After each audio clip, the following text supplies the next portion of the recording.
دوستو یہ 1 ارب 41 کروڑ سے زائد آبادی والا ملک چین ہے، یعنی دنیا کا تقریباً ہر 5واں شخص اس ملک میں رہتا ہے۔ لیکن آپ کو یہ جان کر حیرت ہوگی کہ اتنی بڑی آبادی والے اس ملک کی کل آبادی کا تقریباً 94% اس لائن سے مشرق کی جانب رہائش پذیر ہے، جو کہ چائنا کے کل رقبے کا 43% بنتا ہے، جبکہ اس لائن کے مغرب کی طرف جو کہ 57% چائنیز رقبہ بنتا ہے، چائنیز آبادی کے صرف 6% افراد آباد ہیں۔ اس کی کیا وجہ ہے کہ تقریباً 60% کے لگ بھگ یعنی آدھے سے بھی زیادہ چین خالی پڑا ہے۔ چین کے مشرقی اور مغربی علاقوں میں آبادی کی اس تقسیم کے علاوہ کیا کوئی اور فرق بھی ہے؟ کیا چین نے اپنے اس مغربی حصے کو آباد کرنے کی کوشش بھی کبھی کی ہے یا نہیں؟ یہ علاقہ اتنا انڈر ڈیولپڈ آخر کیوں ہے؟ آئیے جانتے ہیں۔ چین کے مشرق میں آبادی زیادہ اور مغرب میں کم ہونے کی سب سے بڑی وجہ اس کا جغرافیہ ہے۔ 1935 میں ایک چائنیز ڈیموگرافر نے ایک لائن چین کے نقشے پر کھینچی تھی۔ اس فرضی لکیر کو ہو لائن کہا جاتا ہے۔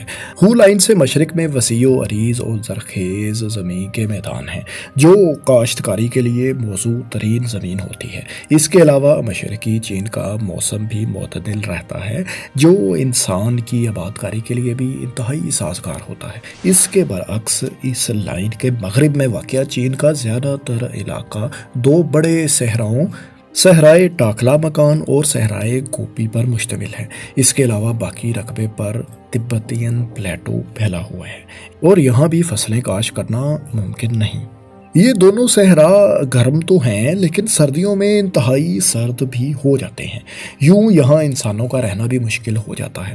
یہ صحرا مزید بھی پھیلتے چلے جا رہے ہیں اور چین کی زرخیز زمین کو بھی مسلسل اپنی لپیٹ میں لے رہے ہیں۔ ان صحراؤں کو مزید پھیلنے سے روکنے کے لیے چینی حکومت اقدامات بھی کر رہی ہے، جس پر ہم ایک مکمل ویڈیو کر چکے ہیں۔ آپ وہ ویڈیو آئی بٹن پر کلک کر کر دیکھ سکتے ہیں۔ دوستو، کسی بھی علاقے میں فصلوں کی کاشت کے لیے بارشوں کا ہونا بھی لازمی ہوتا ہے۔ چین کا مشرقی حصہ اس حوالے سے خوش قسمت ہے کہ یہاں زرخیز زمین ہونے کے ساتھ ساتھ ایسٹ چائنا سی سے آنے والی ہوائیں بادلوں کو بھی خوب برساتی ہیں، لیکن یہ بادل چین کے مغربی حصے تک نہیں پہنچ پاتے اور چین کا مغربی حصہ بارشوں سے محروم ہی رہتا ہے۔ اس محرومی کی وجہ ایک پہاڑی سلسلہ ہے جو مشرقی چین میں شمال سے جنوب تک پھیلا ہوا ہے، اور یہ سلسلہ ان بادلوں کو مغرب کی طرف نہیں پہنچنے دیتا۔ چین کے جنوب میں بھی ہمالیہ کا پہاڑی سلسلہ واقع ہے جو انڈین اوشین یا بحر ہند سے آنے والے بادلوں کو مغربی چین تک پہنچنے نہیں دیتا۔ اس طرح مغربی چین میں بارشیں نہ ہونے کے برابر ہوتی ہیں۔ بارش نہیں تو کاشتکاری بھی نہیں، کاشتکاری نہیں تو ظاہر ہے لوگ بھی وہاں پر آباد نہیں ہوں گے۔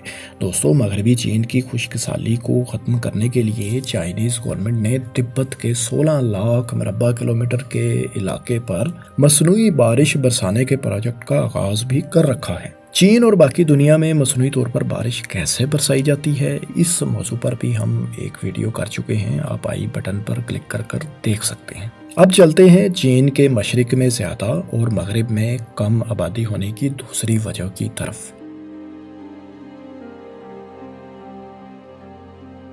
دوستو، چین بہت سے چھوٹے چھوٹے دریاؤں اور 2 بڑے دریاؤں یلو ریور اور یانگزی ریورز کی سرزمین ہے۔ یہ دریا مغربی چین سے نکلتے ہیں اور مشرق کی طرف بہتے ہیں۔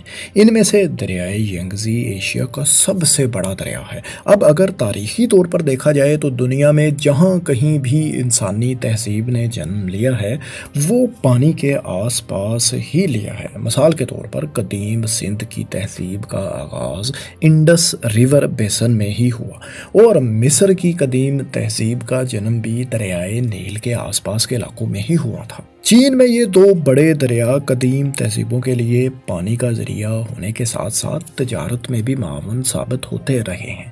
اسی لیے قدیم چائنیز باشندے ان کے ارد گرد ہی آباد ہوئے۔ اب ان کی آنے والی نسلیں بھی چین کے اسی مشرقی حصے میں زیادہ آباد ہیں۔ یہ دونوں دریا چونکہ انتہائی بڑے ہیں تو ان کے ذریعے تجارت آج بھی پانی کے راستے جاری ہے۔ مشرقی چین ساحل سمندر کے قریب بھی ہے۔ سمندر زمانہ قدیم ہی سے نقل و حمل اور تجارت کا ذریعہ رہے ہیں، اور آج بھی دنیا میں ہونے والی تقریباً 90% تجارت سمندری راستے سے ہی ہوتی ہے۔ یوں مشرقی چین کا سمندر کے ساحل کے قریب ہونا یہاں زیادہ آبادی اور زیادہ ڈیولپڈ ہونے کا باعث بھی ہے۔ چین چونکہ بہت بڑا ملک ہے، اس کا مغربی حصہ مشرق سے بہت زیادہ فاصلے پر ہے، تو قدیم زمانے میں اس ریجن کو ایکسپلور کرنے اور یہاں آباد کاری کرنے کے لیے کوئی خاص اقدامات اٹھائے بھی نہیں گئے، اور زمینی راستے سے اتنے بڑے ملک کو آپس میں جوڑنا بھی ظاہر ہے بہت مشکل تھا، اس لیے مغربی چین میں کبھی بھی زیادہ آبادی نہیں ہو سکی۔ بالکل ایسے ہی امریکہ کے نقشے میں بھی اگر دیکھا جائے تو مشرقی ریجن زیادہ آباد ہے، جبکہ کسی حد تک امریکہ کے مغربی ساحلوں پر بھی آبادی ہے، اور وسطی امریکہ زیادہ تر خالی ہی پڑا ہوا ہے۔ دوستو، اس طرح بڑے دریاؤں کا مشرق کی طرف بہنا اور مشرقی علاقوں کا سمندر کے ساحل پر واقع ہونا ایک تاریخی حوالہ بن جاتا ہے کہ کیوں زیادہ چائنیز مشرقی حصے میں آباد ہیں۔ اب چلتے ہیں مشرقی علاقوں کے زیادہ آباد ہونے کی تیسری وجہ کی طرف۔ دوستو، موجودہ دور میں زیادہ تر چائنیز کا مشرق کی طرف ہی آباد ہونے کی وجہ حکومتی پالیسیز بھی رہی ہیں، جن کا مقصد مشرقی چین کو زیادہ پروموٹ کرنا تھا۔ چونکہ زیادہ تر لوگ پہلے ہی مشرق کی طرف آباد تھے، تو چین کی ابتدائی حکومتوں کا فوکس بھی زیادہ تر مشرق کی طرف ہی رہا۔ اگر آپ اس نقشے کو دیکھیں تو یہ ایک روڈز اور ریلویز کا نیٹ ورک ہے جو مشرقی چین میں بہت زیادہ ہے، جبکہ مغربی طرف ایسا نیٹ ورک نہیں نظر آ رہا۔ ماؤ کے بعد بھی اگر دیکھیں تو 1970 کی دہائی میں ڈینگ شیاؤ پنگ نے اپنے ملک کو جب بیرونی سرمایہ کاری کے لیے کھولا بھی، تو چائنیز حکومت مشرق کی طرف ہی زیادہ فوکسڈ رہی۔ اکنامک زونز بھی اسی طرف زیادہ تر بنائے گئے۔ اسی طرح معاشی سرگرمی زیادہ تر مشرقی چین میں ہی ہوئی، اور زیادہ تر چائنیز بھی ظاہر ہے پھر وہیں آ کر آباد ہوئے۔ چین کی اس آبادی کے مسئلے کی ایک وجہ اور بھی ہے۔ چین میں اس وقت تقریباً 92% افراد ہان چائنیز نسل سے تعلق رکھتے ہیں، اور انہی کی اکثریت مشرق میں آباد ہے، جبکہ مغربی حصے میں وہ چائنیز ہیں جو ہان قبیلے سے تعلق نہیں رکھتے بلکہ دیگر اقلیتوں کے شہری ہیں۔ ان میں سے کچھ علیحدگی پسند بھی ہیں۔ ماڈرن چین کی حکومت کا رویہ مبینہ طور پر ان اقلیتوں سے اچھا نہیں رہا ہے۔ اس طرح مغربی چین وہ ترقی نہیں کر سکا جو مشرقی چین نے کی۔ حکومتی پالیسیز کے نتیجے میں ہونے والی کم ڈیولپمنٹ کے باعث بھی زیادہ تر چائنیز نے مشرقی صوبوں میں آباد ہونا پسند کیا، اور مغربی علاقے زیادہ تر خالی ہی رہے۔ تو دوستو، ہم کہہ سکتے ہیں کہ زراعت، آباد کاری کے لیے سازگار ماحول، نقل و حمل میں آسانی اور حکومتی پالیسیز وہ فیکٹرز ہیں جن کی وجہ سے چین کا مشرق کا حصہ زیادہ آباد ہے۔ آئیے اب یہ جانتے ہیں کہ کیا مغربی چین چین کے لیے زیادہ اہم نہیں، اور اگر اہم ہے تو اس کی کیا وجہ ہے؟ دوستو، مغربی چین کا یہ خطہ اپنی لوکیشن کی وجہ سے انتہائی اہمیت کا حامل ہے۔ چین یہاں وسطی ایشیائی ریاستوں کے علاوہ پاکستان اور بھارت جیسے بڑے اور اہم ممالک کے ساتھ بارڈرز شیئر کرتا ہے۔ چائنا اس ریجن کے ذریعے وسطی ایشیائی ریاستوں سے تجارتی طور پر لنکڈ ہے۔ نہ صرف تجارتی لحاظ سے بلکہ یہ خطہ چین کی سیکیورٹی کے لیے بھی انتہائی اہم ہے۔ اس کے علاوہ چین کے کچھ چھوٹے دریائے یانگزی اور یلو ریور جیسے بڑے دریا اگرچہ چین کے مشرقی حصے کو سیراب کرتے ہیں، لیکن یہ نکلتے مغربی ریجن ہی سے ہیں۔ یہ خطہ تجارتی لحاظ سے اہم ہونے کے ساتھ ساتھ تیل، گیس اور کوئلے جیسے قدرتی وسائل سے بھی مالا مال ہے۔ چین چونکہ ایک بہت بڑا ملک ہے تو اس کی توانائی کی ضروریات بھی اسی حساب سے بہت زیادہ ہیں، لہٰذا اتنے بڑے ملک کی توانائی کی ضروریات کو پورا کرنے اور اکنامک گروتھ کے لیے اس خطے کا چین کے لیے کردار انتہائی اہم ہے۔ آئیے اب جانتے ہیں کہ چین نے اس خطے کو مشرقی خطے کے برابر لانے کے لیے اب تک کیا کیا اقدامات کیے۔ دوستو اگرچہ ڈینگ شیاؤپنگ کی حکومت کے دوران ہونے والی اصلاحات کا فائدہ زیادہ تر مشرقی چین کو ہی ملا، لیکن نئی صدی کے آغاز کے ساتھ ہی چین کی حکومت نے ویسٹرن ڈیولپمنٹ کے نام سے ایک پروگرام کا آغاز کر دیا۔ اس پروگرام کا مقصد مغربی چین کے علاقوں میں انفراسٹرکچر، روڈز، ریلویز اور ایئرپورٹس کی تعمیر اور یہاں کے لوگوں کے معیار زندگی کو بہتر بنانا تھا۔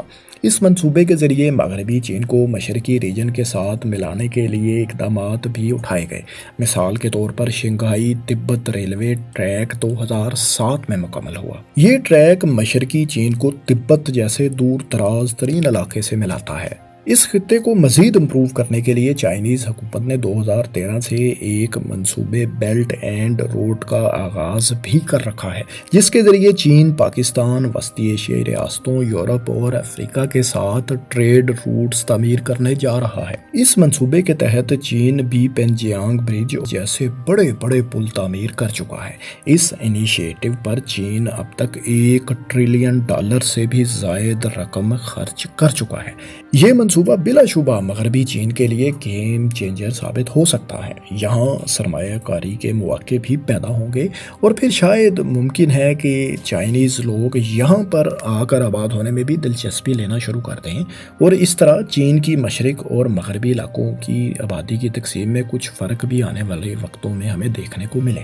دوستو چین کے متعلق یہ ویڈیو آپ کو کیسی لگی اور یہ بھی بتائیں کہ آپ مزید کن ٹاپکس پر ویڈیوز دیکھنا پسند کریں گے۔ ہمارے چینل کو معلوماتی ویڈیوز دیکھنے کے لیے سبسکرائب بھی کر لیں۔ شکریہ۔